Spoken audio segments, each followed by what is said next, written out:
Hello मेरे प्यारे बच्चों, once again welcome to conducive learning. Today we will be going over a very interesting poem, that is Fire and Ice, which is written by Robert Frost, who is a prominent and great writer of America. तो बच्चों, आज हम लोग बात करेंगे fire and ice, जो हमारी pome है उसकी बात करेंगे. तो चलिए हम लोग पहले स्टेंजा को पढ़ते हैं. Actually this poem is a symbolic poem. वैसे तो ये छोटी पोम है, लेकिन इसमें बहुत सारी चीज़ों को बताया गया है. वो सारी चीज़ें क्या हैं, वो सिंबल के रूप में फायर जो है बताती है कि व्यक्ति की जो डिज़ायर है उसको रिप्रेजेंट कर रही है, उसका सिंबल है. और आइस जो है वो हैट्रेड का सिंबल है. तो लेट्स डू टुगेदर. चलिए हम लोग मिलकर के साथ में करते हैं. फायर एंड आइस को स्टार्ट करते हैं. पहले पोएम को रीड करेंगे. Fire and ice. So let's begin with the first stanza. Some say the world will end in fire, some say in ice. From what I have tasted of desire, I hold with those who favor fire. Next stanza is,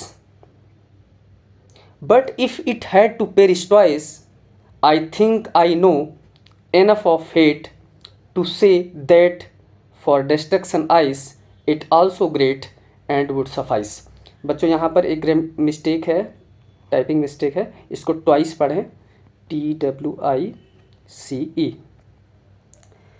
तो इस pome में जो poet हैं वो बताना चाहते हैं कि जो फायर है, फायर का मतलब है यहाँ पर डिज़ायर.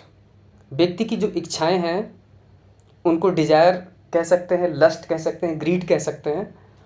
तो वो कहना चाहते हैं फर्स्ट स्टैंजा में कि जो फायर है उसकी वजह से एक दिन जो संसार है वो नष्ट हो जाएगा. और आइस का मतलब है यहाँ पर हैट्रेड, यानी जो घृणा है, जो नफरत है लोगों के अंदर, जो इंडिफरेंस है, उसकी वजह से भी हमारा जो जीवन है, जो संसार है वो नष्ट हो सकता है. ऐसा पोएट का एक प्रेडिक्शन है भविष्य को लेकर. और अगर हम इसको वर्तमान सिनेरियो से, वर्तमान पर्सपेक्टिव से अगर जोड़ें तो ये कह सकते हैं कि जैसे जैसे ग्लोबल वार्मिंग बढ़ रही है तो टेम्परेचर में क्या हो रहा है, वृद्धि हो रही है. टेम्परेचर इंक्रीज़ हो रहा है. तो इससे भी संसार एक दिन नष्ट हो सकता है. उससे क्या होगा, आइस मेल्ट हो जाएगी. जब टेम्परेचर बढ़ेगा तो आइस मेल्ट होगी. आइस मेल्ट होगी तो हर जगह क्या हो जाएगा, इनंडेशन, मतलब बाढ़ आ जाएगी. पूरा जल जो है पूरे भर में हो जाएगा. और इससे मानो कि संसार क्या हो सकता है, एक दिन पेरिस हो सकता है, डिस्ट्रॉय हो सकता है, नष्ट हो सकता है. अब हम बात करते हैं कि इसमें कुछ लिखेंगे. तो what is the central idea, what is the central idea of the poem. तो सेंट्रल आइडिया जो पोम का है, growing evils in the society will soon engulf our earth. This is the central idea of the poem. यानी जो poem का central idea है वो बताना चाहते हैं कि व्यक्ति के अंदर जो ईर्ष्या है, जो बुराइयां हैं जिस तरह से बढ़ रही हैं, वो किसी न किसी दिन हमारे पूरे संसार को नष्ट करने का कार्य कर सकती हैं. अर्थात हमारे संसार को नष्ट कर सकती हैं, हमारे वर्ल्ड को पूरे डिस्ट्रॉय कर सकती हैं. चलिए तो हम लोग इसका एक्सप्लेनेशन देखते हैं.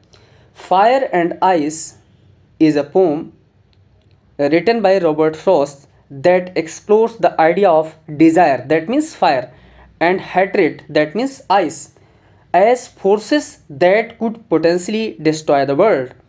Fire stands for desire, greed, avarice and lust. यहाँ पर अगर हम देखें तो फायर किस चीज़ का सिंबल है. Fire stands for desire, greed, avarice or lust. And whereas if you talk about the ice, that means ice stands for hatred, coldness and rigidity. तो यहाँ पर हमने देखा कि जो फायर है वो greed, avarice, lust and desire का सिंबल है. whereas जो आइस है stands for hatred, coldness and rigidity, यानी जो घृणा है व्यक्तियों के अंदर, उसका सिंबल है.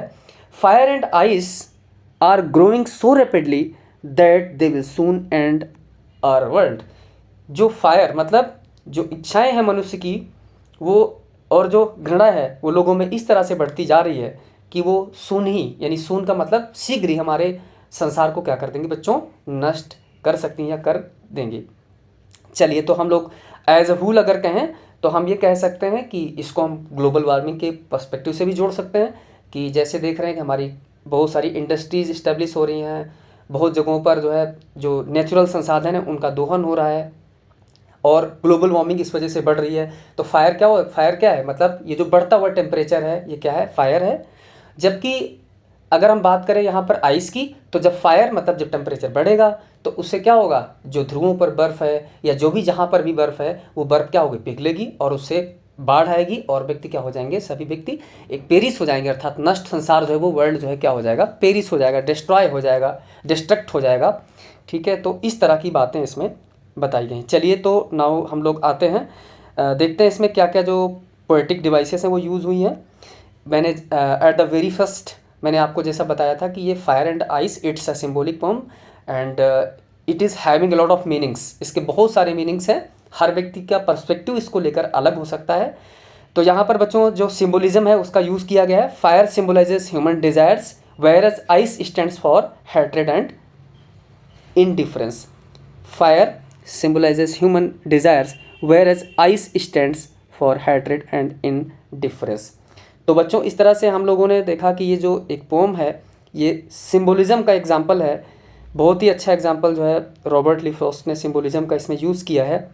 चूँकि रॉबर्ट फ्रॉस्ट जो है अमेरिकन एक पोएट और राइटर हैं, इनको माना जाता है कि ये वास्तव में जीवन की जो हकीकत है उसको उन्होंने अपने शब्दों के माध्यम से, पोएम्स के माध्यम से डेलिनिएट करने का प्रयास किया है, अर्थात हम कह सकते हैं कि उसको डिस्क्राइब करने का प्रयास किया है। He wanted to convey message through their poems to the society, कि हमारा जो जनरेशन, जो हमारा फ्यूचर होगा वो कैसा होगा, उसके बारे में उन्होंने यहाँ पे मैसेज कन्वे किया हुआ है इस पोएम के माध्यम से। दूसरा बच्चों जो पोएटिक डिवाइसेस है इसमें एलिट्रेशन का यूज हुआ है। एलिट्रेशन मतलब होता है कि जब कोई चीज़ क्या होती है, रिपीट होती है। सम से the word will and in fire, आपने देखा होगा कि यानी सम से the word will and in fire हमारी जो ये पोम है इसमें कई बार यूज़ हुआ है। सम से, यहाँ पे आप देखेंगे सम से लिखा हुआ है और जो सेकंड लाइन है वो भी स्टार्ट हो रही सम से। ठीक है, तो यहाँ पर हमने क्या यहाँ पे जो पोएट है उन्होंने यूज़ किया है एलिट्रेशन का यूज़ किया है। I hold with those who favour fire, ये भी हमारा एलिट्रेशन का एग्जाम्पल है। राइमिंग स्कीम क्या है बच्चों, तो चलते हैं पोएम पर और इसकी राइमिंग स्कीम को देखते हैं। राइमिंग स्कीम में फायर ये किसके साथ मैच कर रहा है, डिजायर के साथ। आइस किसके साथ मैच कर रहा है, फायर जो है मैच कर रहा है डिजायर के साथ, और आइस जो है ये किसी के साथ मैच नहीं कर रहा है। तो फायर को अगर हम ए बोलेंगे तो डिजायर को भी बोलेंगे ए, और फिर फायर है इसको भी बोलेंगे ए, और आइस को बोलेंगे बी। तो in this way the rhyming scheme of the first stanza will be A B. तो पहले स्टेंजा की हमारी जो राइमिंग स्कीम होगी वो होगी ए बी। क्या राइमिंग स्कीम होगी, ए बी। चलिए अब हम बात करते हैं सेकंड वाले स्टेंजा की बच्चों। सेकंड स्टेंजा में जो ट्वाइस है, मैंने इसको सही कराया था कि यहाँ पे टाइपिंग मिस्टेक है, इसको सही करना है। ट्वाइस जो है, ये जो ट्वाइस है इसको आपको TWICE लिखना है। ट्वाइस जो है ये मैच कर रहा है किसके साथ में, आइस के साथ, और हेट जो है मैच कर रहा है, हेट किसके साथ मैच कर रहा है, ये ग्रेट के साथ। तो राइमिंग स्कीम अगर हम ट्वाइस को देखें, ये किसके साथ राइम हो रहा है, आइस के साथ, तो इसकी भी राइमिंग स्कीम होगी ए बी। तो जो पोएम है इसकी पूरी राइमिंग स्कीम हो जाएगी ए बी। चलिए तो हम लोग आगे की तरफ चलते हैं और कुछ और भी चीज़ों को बच्चों देखते हैं। आगे चलते हैं, अब हम देखेंगे वर्ड मीनिंग, है ना। यहाँ पे जो कुछ डिफ़िकल्ट वर्ड्स यूज़ हुए हैं उनकी मीनिंग की बात करते हैं। डिज़ायर का मतलब होता है लॉन्गिंग, है ना, क्या आपकी जो इच्छाएं क्या हैं। होल्ड विद का मतलब होता है एग्री विद, से सहमत होना। पेरिस का मतलब होता है डाई, किसी चीज़ का समाप्त हो जाना, ख़त्म हो जाना, नष्ट हो जाना। सफाइस जहाँ पे बच्चों जो वर्ड यूज़ हुआ है इसका मतलब है सफिशिएंट, सफाइस का मतलब है सफिशिएंट। और प्रेडिक्शन का मतलब क्या होता है, भविष्यवाणी करना। I statement of what will happen in future, इसको। और अगर नेक्स्ट की बात करें तो आपका है एवरिस, इसका मतलब होता है ग्रीड या वेल्थ, यानी एवरिस का मतलब होता है बच्चों लालच। तो इस तरह से हम लोगों ने इस पोम को रीड किया और try to understand the inherent meaning of the poem. हम लोगों ने इसके अंतर्निहित मीनिंग को समझने का प्रयास किया। Here is a brief summary, इसको हम लोग रिकैपिचुलेट करेंगे। जैसे the pome considers two forces, fire that means desire and ice means hatred. Next one, fire represents passion, energy and creativity. Ice represents coldness, hatred, destruction.